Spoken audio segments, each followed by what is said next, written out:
শুধুমাত্র একটা মালটা দিয়ে আমি আজকে 2.5 পাউন্ড অরেঞ্জ কেক বানিয়েছি। আর এই অরেঞ্জ কেকটা কিন্তু খেতে মাশাআল্লাহ অনেক বেশি মজার। চলেন আজকে আপনার সাথে রেসিপিটা শেয়ার করি। এখানে আমি রুম টেম্পারেচারে থাকা 5টা ডিম প্রথমে একটু বিট করে নিচ্ছি। এরপর এখানে নিয়ে নিয়েছি 3/4 কাপ চিনি।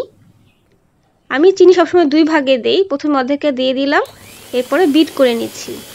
যেহেতু পাউন্ড কেক বানাচ্ছি এখানে আসলে সাদা অংশ আর কুসুম আলাদা করার দরকার নেই, একসাথে বিট করে নিলেই হবে। তারপর হচ্ছে বাকিটুকু চিনি দিয়ে দিলাম, এরপরে আবারও খুব ভালো মতো চিনি গলে যাওয়া পর্যন্ত বিট করে নিচ্ছি। দেখতেই পাচ্ছেন এক পর্যায়ে আমার ডিমটা কিন্তু সাদা হয়ে আসছে এবং অনেকটা ফোমি হয়ে গেছে, এই যে এরকম হয়েছে। তারপর এখানে দিয়ে দিচ্ছি 1/3 কাপ সয়াবিন তেল।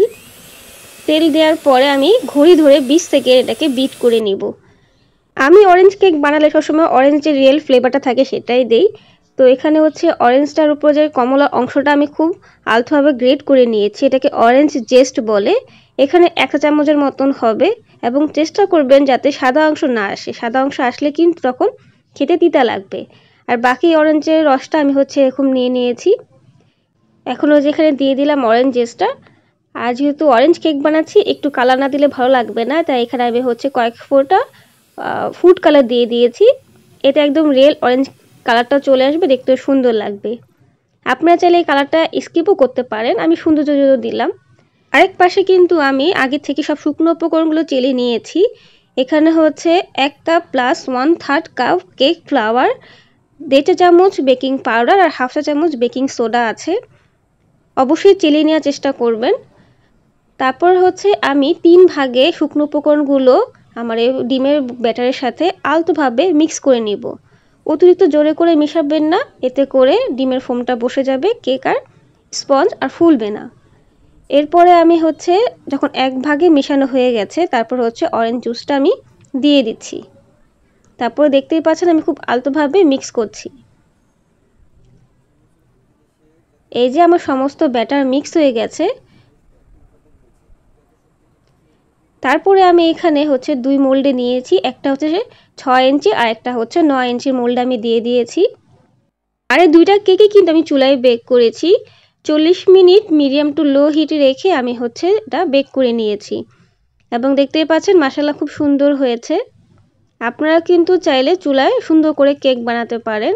আমার স্প্যাচুলা টুইস্ট চ্যানেলে কিন্তু কেকের অনেক রকমের রেসিপি আছে, চাইলে সেখানে দেখে আসতে পারেন।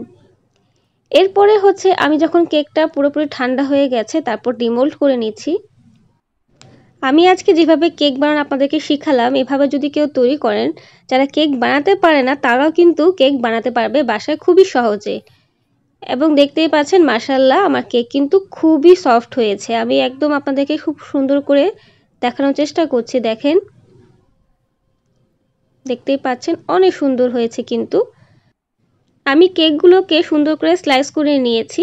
এটা হচ্ছে 2 পাউন্ডের কেক, আমি এটাকে 10 পিস করেছি এবং ভিতরটা দেখিয়ে দিচ্ছি, খুবই সফট হয়েছে। কিন্তু যারা বাসায় কেক বানাতে ভয় পান কিংবা ব্যর্থ হয়েছেন, কেক হয় না, তারা এভাবে একবার ট্রাই করবেন।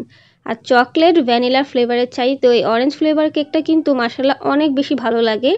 একদম অথেন্টিক অরেঞ্জ ফ্লেভারটা আসে, যার কারণে অনেক বেশি ভালো লাগে খেতে।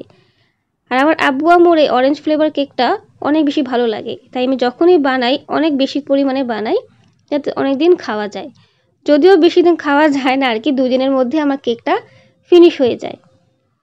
এরপর আমি ছোট কেকটা আপনাদেরকে একটু দেখিয়ে দিচ্ছি।